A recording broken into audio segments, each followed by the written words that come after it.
भारत की इस तकनीक को अपनाने की फिराक में था पाकिस्तान। यूएस चाइना हो चुके हैं फेल। जानिए डिटेल। यूपीआई को बैंकिंग की दुनिया में एक बड़े बदलाव के रूप में देखा जा रहा है। पेमेंट करने का ये खास माध्यम इस कदर लोगों को भा रहा है कि भारत के अलावा पड़ोसी देश यानी कि भूटान, श्रीलंका, यूएई जैसे कई देशों में भी इसके माध्यम से ही पेमेंट करना शुरू हो गए हैं। भारत में ये इतना लोकप्रिय है कि आज हर किसी के फोन में यूपीआई के पेमेंट से जुड़े कई ऐप्स मौजूद हैं। यूनिफाइड पेमेंट्स इंटरफेस को शॉर्ट में यूपीआई के नाम से जानते हैं। यूपीआई के जरिए पेमेंट करने की अनूठी पहल भारत की ओर से ही की गई थी। इस लिहाज से ये पूरी तरह भारतीय उत्पाद है जिसका इस्तेमाल आज पूरी दुनिया कर रही है। वहीं बैंकिंग के क्षेत्र में इसे बड़े बदलाव के रूप में देखा जा रहा है। भारतीय नागरिक इस पेमेंट माध्यम के पूरी तरह से मुरीद हैं, लेकिन अब कई देशों ने भी यूपीआई के जरिए पेमेंट करना शुरू कर दिया है। मीडिया रिपोर्ट के अनुसार अमेरिका और चीन भी भारत के यूपीआई सिस्टम से आकर्षित है।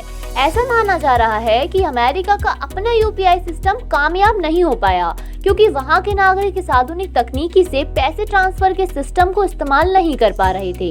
मीडिया रिपोर्ट के दावे के अनुसार पड़ोसी देश यानी कि पाकिस्तान भी यूपीआई पेमेंट सिस्टम को अपनाने को तैयार है, लेकिन पाकिस्तान सरकार सुरक्षा कारणों से इसका इस्तेमाल नहीं कर रही है। मालूम होगा कि 2016 में यूपीआई प्लेटफॉर्म को लॉन्च किया गया था। National payment corporation of India यानी कि एनपीसीआई को इसे बनाने का श्रेय दिया जाता है। वहीं इसे आरबीआई की निगरानी में लागू किया गया।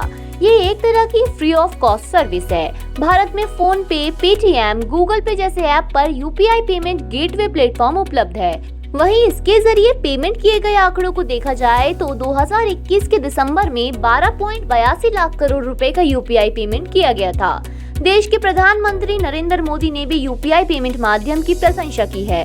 वहीं हाल में एक शख्स ने दर्जी के पास यूपीआई पेमेंट से जुड़ी एक पोस्ट ट्विटर पर शेयर की थी, जिसे रीट्वीट करते हुए पीएम मोदी ने कहा था कि ये पूरे भारत के लिए बेहद एक आम दृश्य है।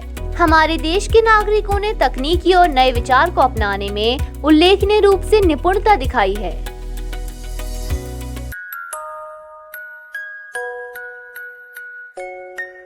ऐसे ही और ताज़ा तरीन खबरों के लिए देखते रहिए आजकल वेब टीवी।